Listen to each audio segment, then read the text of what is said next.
Assalamualaikum warahmatullahi wabarakatuh. Hai teman-teman, sebelumnya perkenalkan saya Anggelia Oktasa dengan NIM 2330105005. Saya dari program studi Tadris Matematika UIN Mahmud Yunus Batu Sangkar. Video ini bertujuan untuk memenuhi tugas dari mata kuliah Sejarah Matematika dengan dosen pembimbing yaitu Bapak Basman Abdullah SPDI MPD. Nah, pada kesempatan kali ini, saya akan membahas tentang sejarah matematika Yunani dan matematikawan Yunani kuno serta karya-karyanya. Yang pertama yaitu sejarah matematika Yunani kuno. Matematika Yunani kuno adalah matematika yang ditulis di dalam bahasa Yunani. Dikembangkan sejak abad ke-6 sebelum Masehi sampai abad ke-5 Masehi. Di sekitar Laut Tengah bagian timur, mulai dari Italia hingga ke Afrika Utara. Sayangnya, sumber sejarah matematika Yunani sangat sedikit. Hal ini dikarenakan bangsa Yunani tidak ada papirus seperti yang ada di Mesir kuno. Sejarawan biasanya menempatkan permulaan matematika Yunani kuno pada masa hidup Thales, yang berasal dari Miletus pada sekitar abad 624 sampai 548 sebelum Masehi. Hanya sedikit yang diketahui tentang hidup Thales. Tokoh lain yang berperan dalam perkembangan matematika Yunani adalah Pythagoras yang berasal dari Samos sekitar abad 580 sampai 500 sebelum Masehi. Selanjutnya yaitu sistem numerasi Yunani kuno yang terbagi menjadi dua. Yang pertama yaitu sistem numerasi Attik yang terjadi pada tahun 300 sebelum Masehi. Sistem numerasi ini biasanya dikenal juga sebagai angka akroponik. Seperti yang terlihat pada gambar, itulah contoh dari angka akroponik.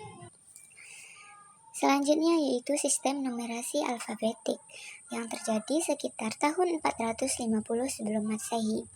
Dikembangkan oleh bangsa Yunani yang mendiami Ionia dan terdiri dari 27 huruf. Seperti yang terlihat pada gambar, itu adalah contohnya. Selanjutnya yaitu kita masuk pada matematikawan dan karya-karyanya. Yang pertama yaitu Thales, sekitar tahun 624 sampai 550 sebelum Masehi. Dapat disebut sebagai matematikawan pertama yang merumuskan teorema atau proposisi. Tradisi ini menjadi lebih jelas setelah dijabarkan oleh Euclid. Landasan matematika sebagai ilmu terapan rupanya sudah diletakkan oleh Thales sebelum muncul Pythagoras yang membuat bilangan. Seperti yang terlihat pada gambar, itu merupakan contoh dari teorema Thales. Tokoh selanjutnya yaitu Pythagoras. Terjadi sekitar abad 582 sampai 496 sebelum Masehi.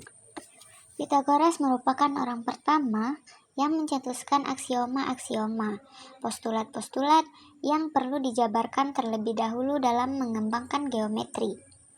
Pythagoras bukan orang yang menemukan suatu teorema Pythagoras, namun dia berhasil membuat pembuktian matematis. Persaudaraan Pythagoras menemukan akar 2 sebagai bilangan irasional. Seperti yang terlihat pada gambar, itu merupakan contoh dari teorema Pythagoras. Tokoh selanjutnya yaitu Euclid, yang terjadi sekitar abad 325 sampai 256 Masehi. Sebelum Masehi. Euclid disebut juga sebagai bapak geometri. Kenapa? Karena ia menemukan teori bilangan dan geometri. Subjek-subjek yang dibahas adalah bentuk-bentuk, teorema Pythagoras, persamaan dalam aljabar, lingkaran, tangen, geometri ruang, teori proporsi, dan lain-lainnya. Alat-alat temuan Euclides antara lain yaitu seperti mistar dan jangka. Seperti yang terlihat pada gambar, itu adalah contoh dari karya Euclid. Tokoh selanjutnya yaitu Archimedes, yang terjadi sekitar abad 287 sampai 212 sebelum Masehi. Dia mengaplikasikan prinsip fisika dan matematika. Ia juga menemukan perhitungan pi dalam menghitung luas lingkaran. Archimedes adalah ahli matematika terbesar sepanjang zaman dan pada zaman kuno.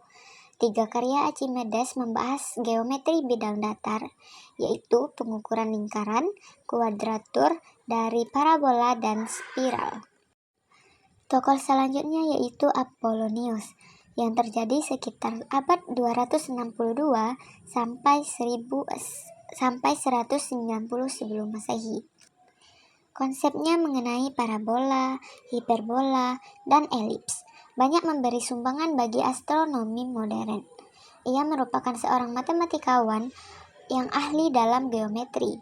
Teorema Apollonius menghubungkan beberapa unsur dalam segitiga. Nah, itulah penyampaian materi pada kali ini. Sekian, terima kasih. Assalamualaikum warahmatullahi wabarakatuh.